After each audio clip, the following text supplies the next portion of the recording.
She was born into polygamy. Her family followed the teachings of Joseph Smith, including plural marriage. Like many young girls, she had been promised to a man who was her father's age. But she ran away. She chose hell over a life of polygamy. That girl was me. I was lost, alone, desolate. Then Jesus Christ found me and rescued me. In His love, I found real freedom. He is a shield to all who will take refuge in Him. This is why I can look back and ask, polygamy? What love is this?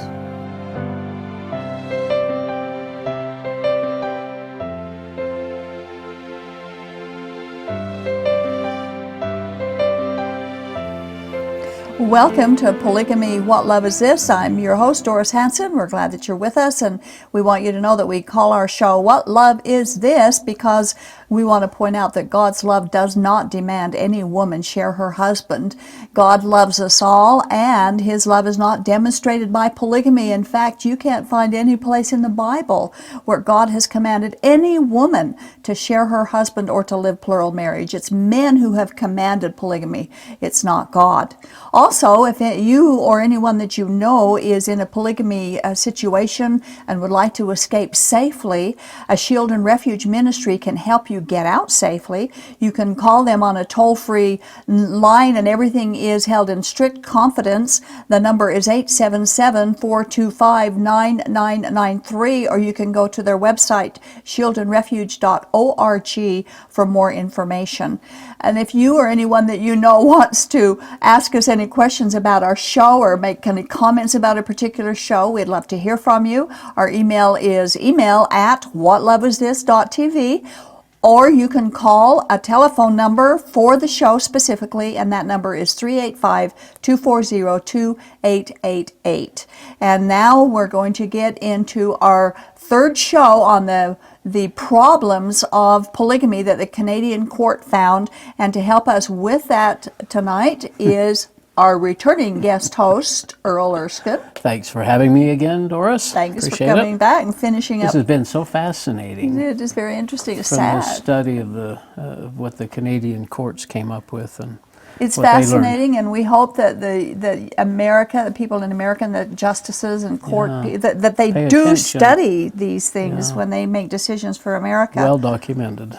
Yeah. In November of 2011, the Canadian British Columbia Supreme Court handed down a decision ruling that the ban that Canada has against polygamy is constitutional, that it is justified because the harms that polygamy causes to women and children is not worth the freedoms that polygamists think that they have to practice polygamy. There have been many academic and professional studies that were done for the court case that took place in Canada, and those studies are priceless for gathering information on the real-life effects of polygamy in families and on individuals. And so using those professional studies as a launching pad, we are completing a 3-part series now on this show, the harms that polygamy is to women, to children, and to men, and to society in general. Our discussion today is about the harms of polygamy on men and on society. And we want to begin again with the same quote that we have begun with the past 2 shows on a study that was done on polygamy.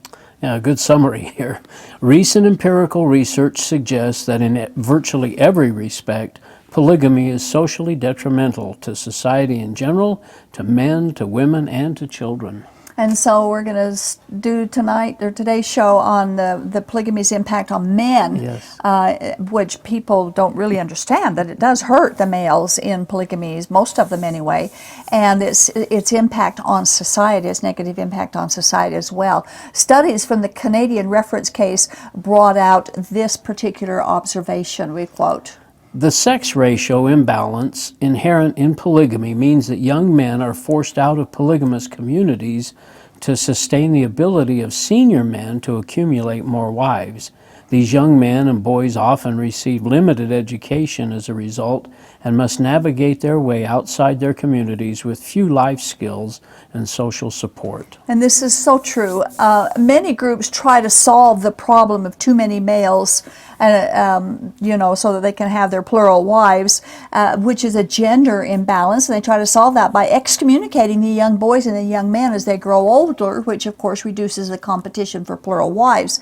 This is a huge tragedy for the males. They're left alone. They're abandoned to make it on their own. They're often without money, without food, without clothing, without shelter, and without, of course, education. This by itself is abuse. And not only is it abuse by the parents who have allowed the practice, but by society who allows the polygamy groups to continue to do this, and they're not held accountable for it. Joseph Henrich, a professor in the departments of psychology and economics in the University of British Columbia, contributed to the research of the Canadian case in determining if banning polygamy was constitutional. Joseph Henrich and his colleagues said this: In polygamous communities, unmarried, low-status males face high levels of competition for a wife and often with little hope of finding a marriage partner. With little hope for a future family, single males are more likely to turn toward drugs, drinking, and other antisocial behavior. Some will try for a violent overthrow of the established social order. These behaviors can be detrimental to society as a whole, including to other single men who are the most common victims of theft, violent assault, and murder. So it can be male against male when this competition gets tough. Mormon polygamy follows the same pattern as mainstream Mormonism regarding patriarchy, male priesthood authority, and female inequality and subservience. Mormonism has no room for the equality of women in all aspects of their religion. In fact, a recent study has placed Utah in last place of all the other states in how equally women are or are not treated in each state. Utah placed dead last. Polygamy and Mormonism is based on the male superiority. Again, we quote: The basic structure of polygamy is authoritarian and secretive. The men believe they have the authority to govern and control their wives and children in the family relationship. This control can take extreme forms. The fathers in the polygamous group are figures to respect, but the mothers are only to be obeyed if they are in perfect harmony with the father. One woman from the Kingston group actually noted that her polygamist husband has every right and duty to discipline his wives right along with disciplining his children. This attitude is absolute subservient obedience to her husband and totally outside of God's will for woman in any marriage and does not reflect the way God wants wives to be treated. In polygamy communities, male violence is seen as a necessary strength. Dr. Beale noted this: It is quite common for mothers who have fled the polygamous relationship to report cases of extreme violence perpetrated on them and their children, approved and sanctioned by the leaders. The patriarch uses violence to control children and wives. There are so many children to take care of and such limited resources. Physical punishment is a direct way to enforce rules and ensure obedience. A violent father is perceived as a strong father whose strength breeds control and authority. And this is so true in polygamy groups. The male power must persist. According to Dr. Beale's studies, anger is not seen as a weakness when it's used to exert and maintain the male's authority over women and children. The prophet is always male. He is always seen as ultimate and the supreme controller and the very mouthpiece of God. The dominant male controls when and to whom their children will marry, where their children will work, how much education they receive, foods they can or cannot eat, and he can take the children's fathers or mothers away from them and reassign new parents at a whim. He can change anything at any time without the need of any explanation. Free expression is rarely allowed in polygamy groups. Boys grow up under the example of their fathers. Sexual abuse and lack of respect for females is epidemic in these groups because that's how male behavior has been modeled for the young boys. In some groups, the male receives the priesthood authority at age 12. At that time, he has all authority over any female alive. So, in his own immature mind, he can demand respect and subservience from any of them, and they have been conditioned to obey male authority without question. And this is the cause of much child sexual abuse, because that male at that age can force his females to do anything. Wow. Polygamy groups are a caste system. The value of each member is assigned, and the leader assigns the value of the men. Every man has a favorite wife. She will be treated better than the others, and the husband will protect her from the other wives, and the same is true for the children. Families will with more value, often will have nicer homes and better education and better jobs, and the higher valued people do the least amount of work but enjoy the best blessings. People who are valued the lowest do the most difficult, unlikable jobs and are denied basic needs of life. This is not the way God has arranged things to be. In fact, this is what God says about favoritism, and he has a lot to say about it. Yes, there's several quotes here from Acts and Romans and so on.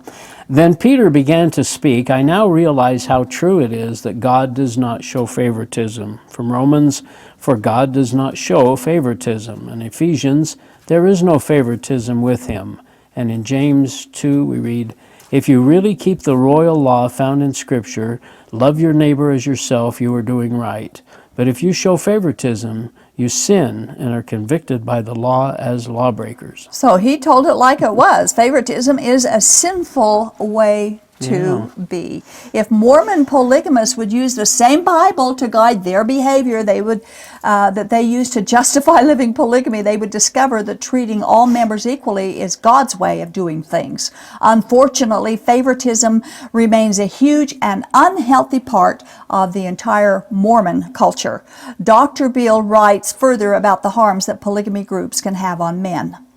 As a result, their capacity to think critically and act independently may be deficient. The magnitude of this problem can be seen in large numbers of young men becoming ostracized from the polygamous group to make room for their female peers to marry the chosen few men. And if they have also been physically abused or neglected, they may have medical problems and the residuals of psychological trauma.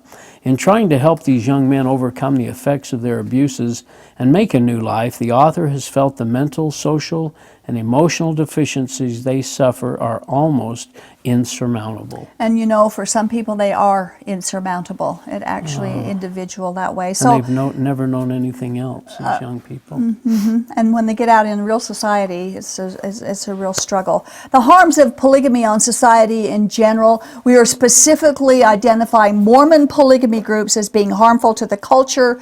Marcy Hamilton points out at least 3 specific harms from polygamy groups. First, harm to the equality of women. We quote, There is no other way to characterize it. Polygamy, in the vast majority of its applications, makes women subservient to men in every sphere of life. It is a matter of equality between the sexes. The cultures that institute and perpetuate polygamy are hostile toward women's freedom and independence. The second one is harm to children. And we have a quote for that as well.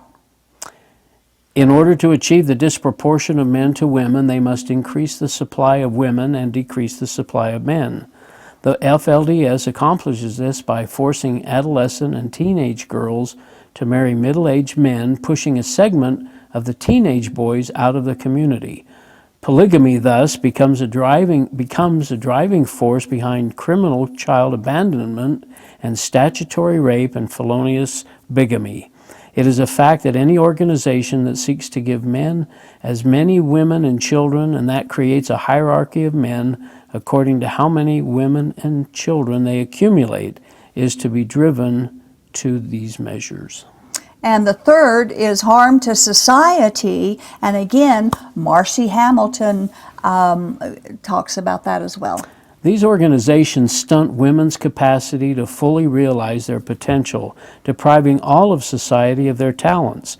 They financially cost society when one man cannot support all of the women and children under him, and therefore the inferior wives turn to public welfare.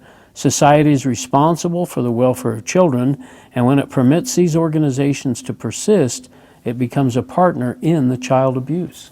It's obvious, yeah, it's obvious that society would benefit by keeping polygamy illegal and to be proactive by investigating abuses and illegal aspects of each polygamy group.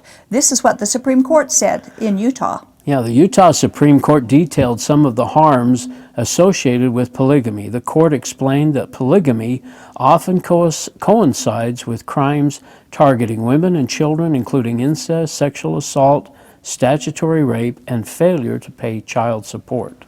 All of these are professional studies that we're talking about here. More harms to society show up in the insurmountable obstacles that escapees face after they leave polygamy. Outside relationships are prohibited by polygamy groups. No dating with outsiders is allowed. Outside information is withheld and considered as a contamination to the members. Outside society is never a good thing for polygamy group members to be a part of.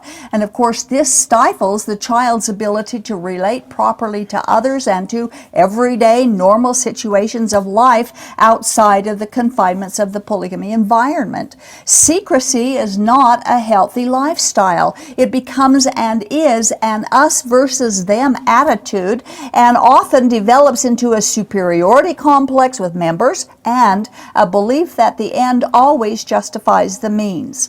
They explain their authority for illegal activities by claiming God commands it. And that's the answer to all of it, believe me. Children often become watchdogs to tell their parents or someone else in authority of the wrong that someone else has done, and this develops a paranoia and a superior attitude of one over the other. It pits one against the other and can cause a member to become a finger pointer, even making up lies about someone else to make themselves look better to an authoritative figure. You can figure that one. Yeah. Often the polygamy group will monitor and watch the members by way of cameras, hidden microphones, telephone tapping. A member will shadow other members and report what he sees them doing. This sounds a whole lot like East Germany, communism, Nazi Germany, it's just a horrible thing that they do. As a result of these studies on polygamy in Canada, they suggested ways to eliminate polygamy. Prevention and education are what is most important, and they listed priorities to accomplish such a great task. By using Canada's model, we've made a list that applies to America, and we share some of them here. Again, this is not fully comprehensive. But it's very good. It is.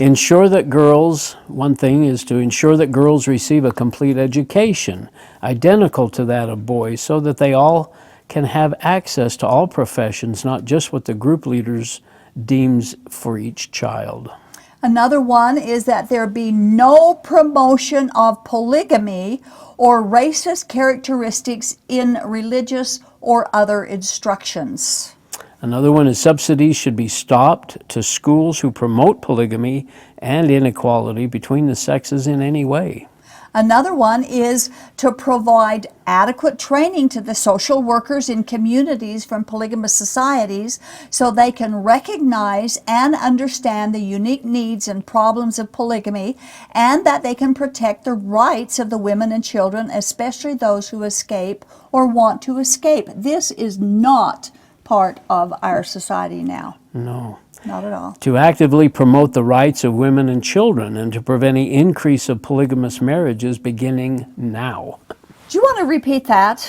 Yeah, actively promote the rights of women and children and prevent any increase in polygamous marriages beginning now. Prevent any increase of polygamous marriages beginning now. Another way is to avoid an increase in the number of polygamous marriages. It is essential to take whatever steps are necessary to reach women and girls in communities where polygamy is accepted. Another one, not only must they be informed of their rights as citizens of the USA, including the right to refuse or leave a forced or polygamous marriage, they must also be offered the support they need to resist pressure from their group authority preventing polygamy and the violation of their rights. You know, that people will see this as an invasion of privacy, but that the abuses that women and children suffer needs some kind of major invasion And they of don't something. apparently have you don't sense that they have a way of getting out. That's right, absolutely. Yeah. Okay, we have more, by the way, on this list. The next one is a greater emphasis on education about the harmful effects of polygamy on women. And this is the education we're talking about. You know, educate the women and the children, the girls in these groups. And one of the educations I would say is educate them on that God does not require you to leave polygamy. That's not Make in it this a list. religious one, and also that they be more independent. Since polygamy is often a matter of sincere or indoctrinated religious belief, a truly biblical understanding is essential to learn what God really taught about polygamy versus monogamy. And I think that is essential. It's very important for them to know that, because that's the bind they have. Say, do this, this, this, and this because God said so. Yeah. And when they do that, they know that they're hooked. It's hook, line, and sinker at that point. Another point that they want to make is that it's essential to ensure the protection of women and children in polygamous families, not protection against outside forces, but protection from inside coercion and exploitation and patriarchy. It is critical that protection and adequate support be offered to those who are at risk. Make it more feasible for them to bring charges and to protect themselves from the abuses of the polygamous lifestyle. We need to find ways to reach the people who are at risk. And that is That's tough. so important. It is tough, but it's so important. And right now the legal system is against helping people get out of polygamy. Yeah. It's against it. There's no help at all, or much help, I should say. And the last one is we need to provide support to all who want to leave the polygamous way of life. Legal support, social support, economic and educational, proactive support for them. Now that's just a few. I'm sure we could add to that. Anyway, we're going to quote from part of the survey. The history of the Mormons reveals that the wives of a polygamist husband, even when married by force, shackled by a succession of pregnancies, and reduced to the status of domestic slaves, nonetheless receive a form of security. For them, the idea of leaving their community is like jumping into a void with no safety net. The same difficulty affects women who are in a polygamous marriage that they wish they could leave. And if they knew they could leave and leave safely, maybe many of them would go. And that's, of course, what a Shield and Refuge does. We have offered that safety for years to anyone who wants to leave the polygamous community. Now, because plural marriages do not apply for legal marriage license, it's difficult at best to police polygamous marriages, and plural spouses will not accuse each other.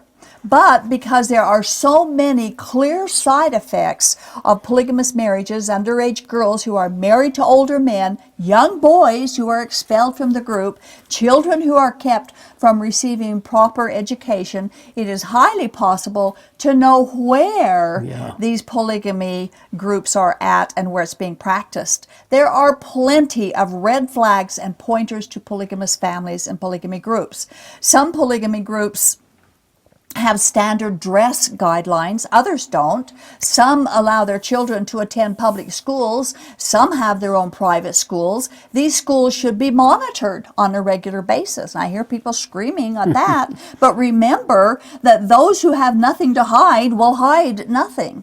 Allowing the authoritative and patriarchal men to continue to abuse without restraint gives the impression of approval from all government authorities. Polygamists continue to abuse the welfare system, yet they remain unchecked by civil authorities. By refusing to address polygamy's negative ramifications and the abuses of women and children sends the message that state governments condone and become unwitting partners to this abuse and neglect.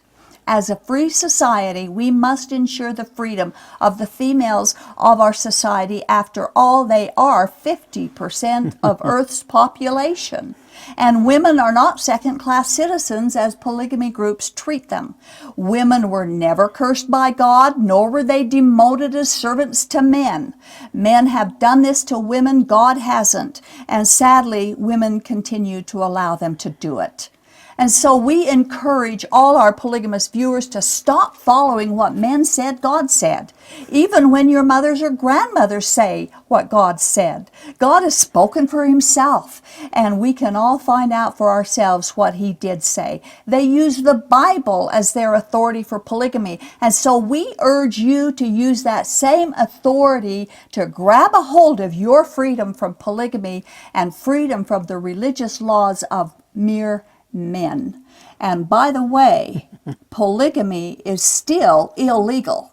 And that is what and always has been. Confounds me, is Yeah. that it's still illegal, and yet we have to go through these discussions to get people to understand it isn't right. Yeah, well, it's banned in Canada, and it's illegal in Utah and in America. It's illegal, yeah, and the state constitution again says that polygamy will be forever prohibited. Yeah. And yet here we are fighting to say, why is polygamy still being allowed? Why is it just turned a blind eye? One thing I wanted to ask you about, knowing that these young men are forced out of the communities, when a mother becomes pregnant, is she hoping for a daughter, or is she hoping for a son, or does it matter? I don't think it matters. I think it's individual. Okay. I know that if they have a daughter, then of course they're hoping that that daughter will be raised in the group and Sure. become a plural wife, and that's a biggie for them. But males can also be assets in the group until they become competition. Working and so on, working but if they're willing to be drones. Then they're works out. accepted. But whether they have, I haven't heard personally from women that say, oh, I want a boy because boys are more valuable or girls are more valuable. I haven't heard that attitude. I don't know. Interesting. I know that when a woman leaves and she has girls, they'll fight to keep the girls more than they will if she has sons. So anyway, thanks again for My joining pleasure. us. It goes very quickly, doesn't it? It goes fast. You know, Jesus came to set us free from religion, free from works for salvation, free from sin and the power that men will use to control others. Jesus is our mediator with God. We are to follow and obey only Jesus. No man on this planet is God's personal mouthpiece. No one but Jesus has the authority to mediate our relationship with God. Jesus said in John chapter 10, "My sheep listen to my voice. I know them. They follow me. I give them eternal life, and they shall never perish. No one can snatch them out of my hand." And it's in his hands. That's the only safe place to be. So choose Jesus. And every other voice will fade into insignificant as you delight in following him alone. See you next time on Polygamy, What Love Is This?